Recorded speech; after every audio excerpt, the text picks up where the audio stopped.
오늘은 개체군에 대해 설명해 드리도록 하겠습니다. 우선 개체군에 대해 간략하게 설명해 드리도록 할 텐데요. 개체군이란 같은 종류의 개체가 모여있는 집단을 일컫는 말입니다. 이렇게 형성된 개체군에서는 개체가 지닌 특성 외에도 개체군 고유의 특성을 나타냅니다. 개체군의 특성 중 첫 번째는 개체군의 밀도인데요. 이는 일정 공간에 서식하는 개체의 수를 나타낸 값으로 개체군의 크기를 나타낼 때 주로 사용됩니다. 개체의 출생과 이입은 밀도를 높이는 역할을 하고 사망과 이출은 밀도를 낮추는 역할을 하는데요. 이 중에서 출생과 사망이 밀도 변화에 더 큰 영향을 끼칩니다. 두 번째 특성은 개체군의 생장 곡선입니다. 이는 개체의 생식 활동에 따라 결정이 되는데요. 만약 외부 환경에 아무런 제약이 없다고 가정을 하였을 때 개체군은 기하급수적으로 성장을 하여 다음과 같은 J자형 곡선을 나타냅니다. 하지만 실생활의 경우에서는 개체군이 일정 정도 생장을 하였을 때 환경 저항이 작용을 하는데요. 이 환경 저항은 개체군 생장을 억제하는 것으로 먹이 부족, 서식 공간 부족, 환경 오염, 질병 만연 등을 포함합니다. 즉, 개체군이 일정 정도 성장을 하였을 때 이 환경 저항이 발생을 하여 생장이 억제되면서 다음과 같은 S자형 곡선을 나타냅니다. 이때 이 그림에서 보라색으로 표시되는 부분이 환경 저항이고요. 검정색으로 표시되는 것은 자연의 수용력 한계입니다. 다음으로는 개체군의 생존 곡선입니다. 이는 같은 시기에 태어난 개체들이 시간이 지남에 따라서 얼마나 살아남았는지를 그래프로 나타낸 것인데요.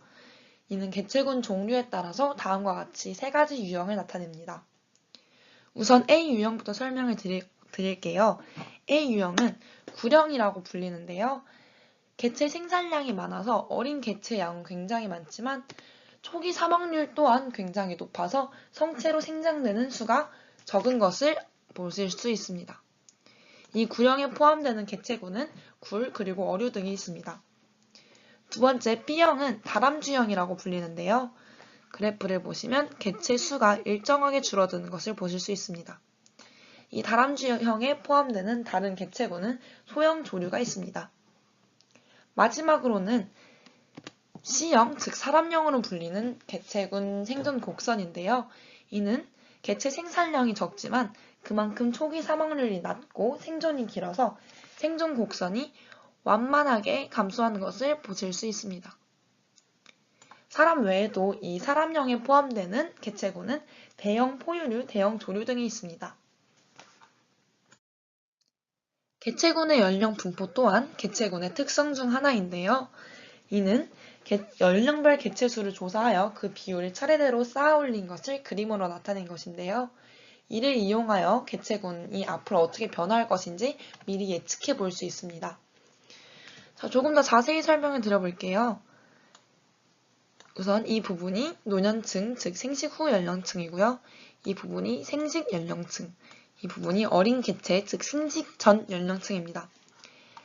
다음과 같이 어린 개체가 노년층보다 수가 더 많았을 때 이 개체군은 앞으로 성장할 것이다 라고 예상이 되는 발전형 연령 분포 피라미드이고요.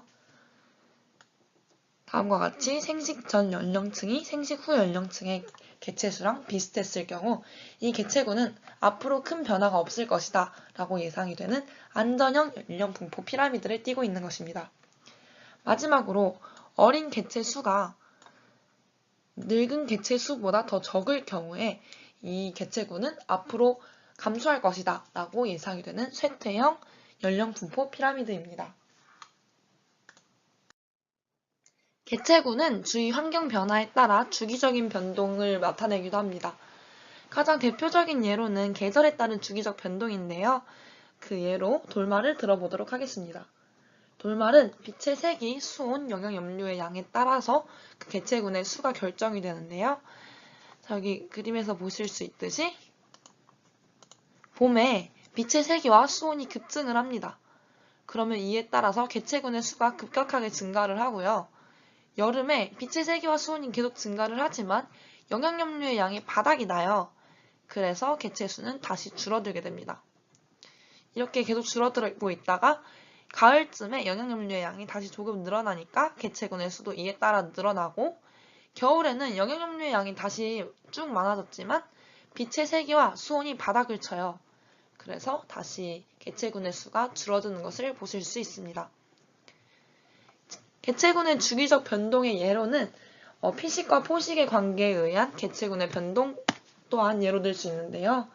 이는 피식자인 눈신토끼와 포식자인 스라소니의 개체군이 오랜 시간에 걸쳐서 이렇게 주기적으로 변동하는 것을 보실 수 있습니다.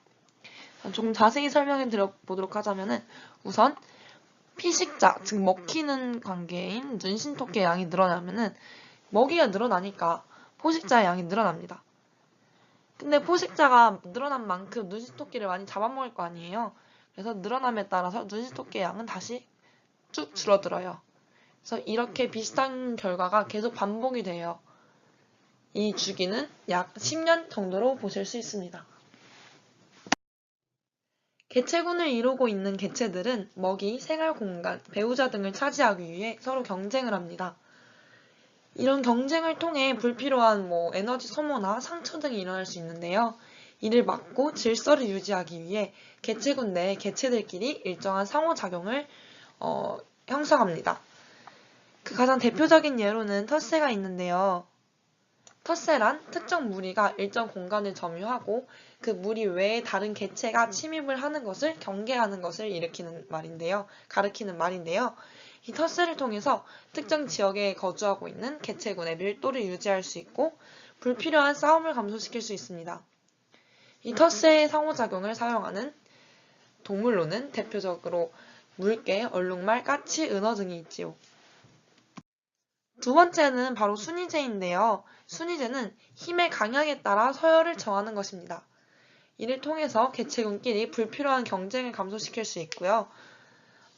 이 순이제를 사용하는 동물로는 큰뿔, 양, 일본 원숭이, 닭 등이 있습니다. 세 번째로는 리더제입니다. 리더제는 한 개체가 리더가 되어서 무리 전체를 통솔하는데요. 그러니까 리더가 아닌 다른 개체는 리더 명령에 절대적으로 복종을 하고 각자 자기가 맡은 임무를 성실하게 수행합니다. 이 덕분에 개체군 내에서 질서와 안정을 유지할 수 있고요. 리더의 결정에 따라 개체군이 이동을 하기 때문에 사냥 시기, 이동 방향 등을 수월하게 결정할 수 있습니다. 이게 방금 말씀드렸던 순위제와 약간 헷갈리실 수 있는데요. 순위제는 경쟁을 통해 그러니까 모든 개체들의 서열이 다 결정되는 것과 달리 리더제에서는 리더의 서열만이 결정이 되고 리더를 제외한 나머지의 서열은 알 수 없습니다. 이 리더제를 사용하는 동물로는 늑대, 코끼리, 기러기 등이 있습니다. 다음은 사회생활입니다. 사회생활은 다시 분업이라고도 불리는데요. 이는 개체군 내에 개체들의 역할이 분업화된 사회 구조를 일컫는 말입니다. 이 개체군 내에서 각각 역할과 계급이 분담되어 있는 건데요. 이 사회생활을 하고 있는 동물의 예로는 개미와 꿀벌 등이 있습니다. 그리고 마지막으로는 가족생활입니다. 가족생활을 실시하고 있는 개체군은 혈연 관계에 있는 개체가 모여서 개체군을 형성하는 것인데요. 이를 실시하는 동물로는 사자, 호랑이, 제비 등이 있습니다. 자, 이렇게 개체군 단원에 대한 설명을 마치도록 하겠습니다. 감사합니다.